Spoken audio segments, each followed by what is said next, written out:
Eu saúdo aos amados com a graça e com a paz do nosso Senhor Jesus. Tenham todos um dia abençoado na presença do Senhor. Meus queridos, hoje eu gostaria de tratar com vocês sobre um assunto que até pode ser um tabu para muitos. E é falar sobre o orgulho denominacional, o que pode evoluir também para uma arrogância teológica ou até mesmo para exclusivismo. E o que seria isso? Pessoas que se tornam militantes em demasia da própria denominação, que creem que a denominação contém o que é suficiente para a salvação. Isso é o engano. E eu gostaria de chamar a atenção dos irmãos hoje para um texto o qual se encontra na carta de Paulo aos Romanos, no capítulo 3, do versículo 21 em diante. Nós faremos a leitura. E assim está escrito: mas agora sem lei se manifestou a justiça de Deus, testemunhada pela lei e pelos profetas. Justiça de Deus mediante a fé em Jesus Cristo, para todos e sobre todos os que creem. Porque não há distinção, pois todos pecaram e carecem da glória de Deus, sendo justificados gratuitamente por sua graça, mediante a redenção que há em Cristo Jesus, a quem Deus propôs no seu sangue como propiciação mediante a fé, para manifestar a sua justiça, por ter Deus, na sua tolerância, deixado impune os pecados anteriormente cometidos, tendo em vista a manifestação da sua justiça no tempo presente, para ele mesmo ser justo e justificador daquele que tem fé em Jesus. Onde, pois, a jactância? Foi de tudo excluída? Por que lei das obras? Não, pelo contrário, pela lei da fé. Concluímos, pois, que o homem é justificado pela fé, independente das obras da lei. É porventura Deus somente dos judeus? Não, o é também dos gentios? Sim, também dos gentios. Visto que Deus é um só, o qual justificará por fé o circunciso e, mediante a fé, o incircunciso. Anulamos, pois, a lei pela fé? Não, de maneira nenhuma, antes confirmamos a lei.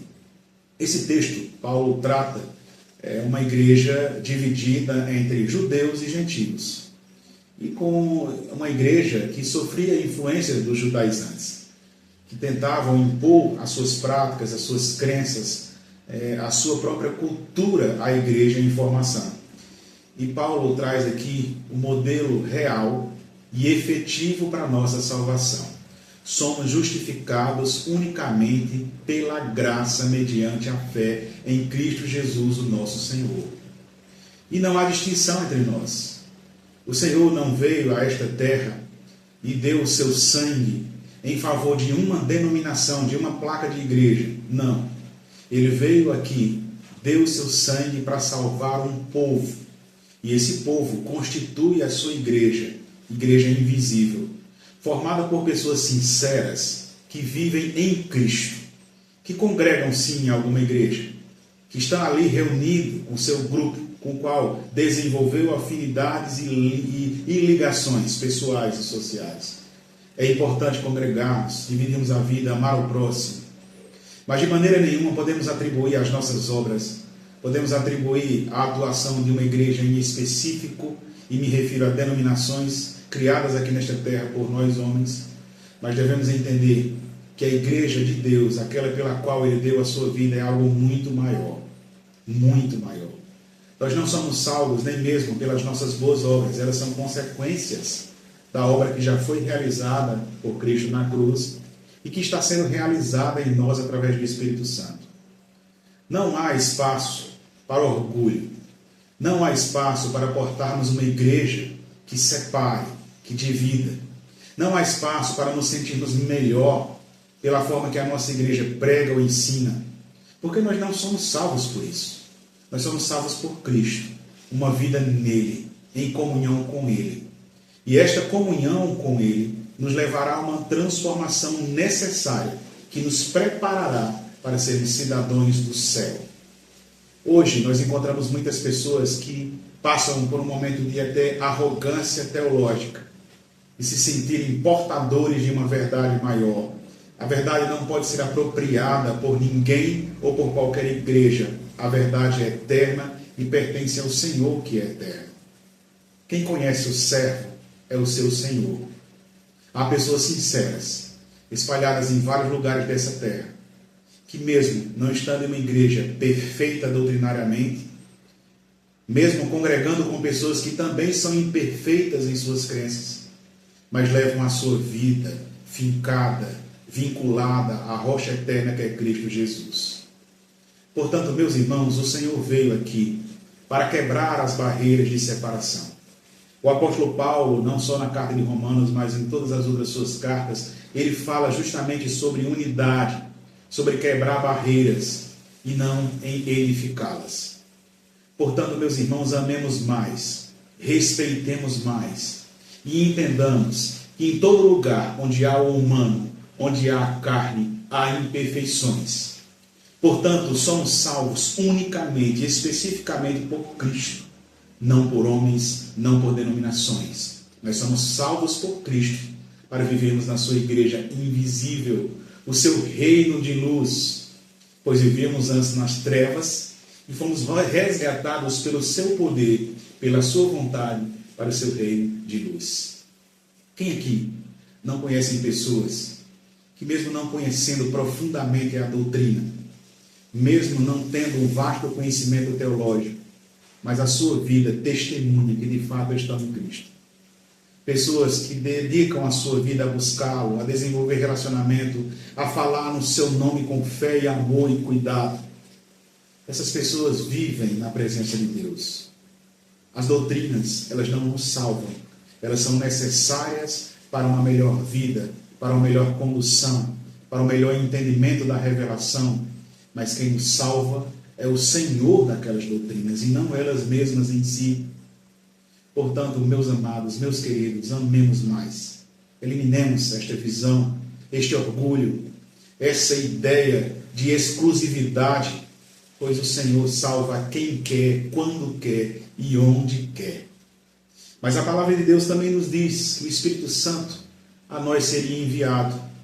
E Ele mesmo apresenta a missão da seguinte forma: nos convencendo do pecado, da justiça e do juízo, nos conduzindo a toda a verdade. E operando o Senhor, quem resistirá? O Senhor opera em nós essa transformação, é um processo pelo qual passamos, independente de denominação, independente de corpo doutrinário, mas é uma transformação por relacionamento. E esse relacionamento imputa em nós a vontade de Deus. Ele habita em nós e essa transformação nos leva à obediência, a nos sentirmos confortáveis nos lugares que mais se aproximam da vontade dele. Isso é um resultado e não um meio. Portanto, ele nos salva e nos conduz a uma vida de obediência, mas não somos salvos por vivermos uma vida em obediência. Os irmãos entendem isso. Portanto, meus irmãos, fujamos disso. Não há espaço no cristianismo para esse orgulho, pois a obra é do Senhor.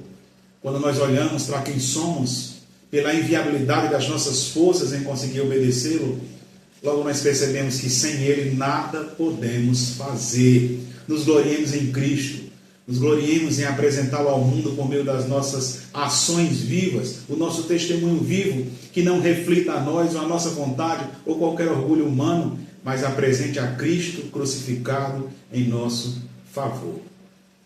Existem muitas pessoas perdidas dentro de igrejas que pregam o Evangelho, pois nada é mais destrutivo do que a familiaridade infértil com a verdade. Há pessoas que ouvem constantemente a sã doutrina sendo ensinada, pregada nos púlpitos, mas o seu coração não é movido a obedecer.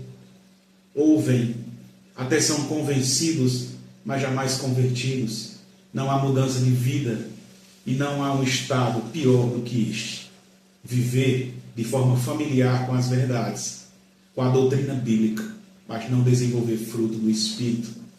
Mas também, meus irmãos, há nos lugares mais improváveis pessoas que por vezes não têm acesso ao mesmo nível de ensino, que não têm acesso a esse nível de instrução, que não conhecem todo o corpo das doutrinas, mas conhecem a Cristo de viver de verdade nele.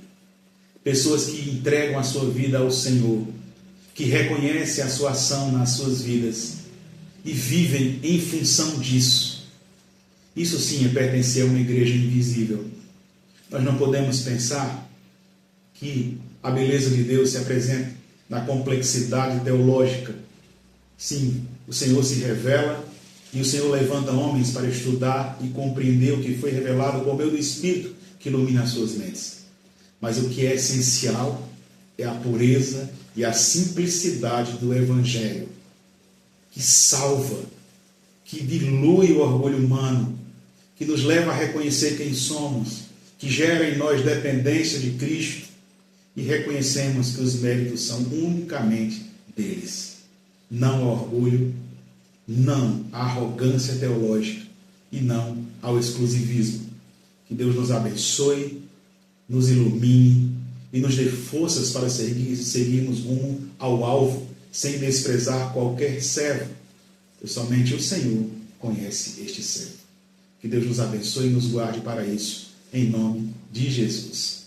Eu gostaria de orar por vocês nesse momento, e onde você está, peço que você feche os seus olhos, curve as suas frontes, e saibam que o Senhor sonda os seus corações e conhece.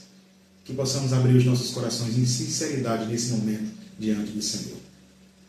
Querido e amado Deus, te agradecemos, Senhor, por esta manhã, por todas as dádivas a nós concedidas pela tua misericórdia, Senhor. Te agradecemos pelo teu Espírito que nos ilumina, que nos convence do pecado, da justiça e do juízo, que nos conduz, Senhor, para a vida eterna. Te peço nesse momento, Senhor, pela vida de cada um que está aqui neste momento conosco, abrindo seus corações em sinceridade. Que neste momento, Senhor, teu Espírito esteja a tocar nesses corações, promovendo essa transformação. Que nós venhamos abrir os nossos olhos e entender que a obra já foi feita em nosso favor. O teu sacrifício apagou a escrita de dívida que era contra nós, cravando-a na cruz. E tudo, ó Pai, que nós podemos fazer nesta terra é louvar e engrandecer o teu nome, reconhecer a tua obra em nosso favor, não nos orgulhar de nós mesmos, não confiarmos nas nossas próprias forças, não nos sentirmos melhor do que qualquer outra pessoa, pois o Senhor criou a todos a sua imagem e semelhança.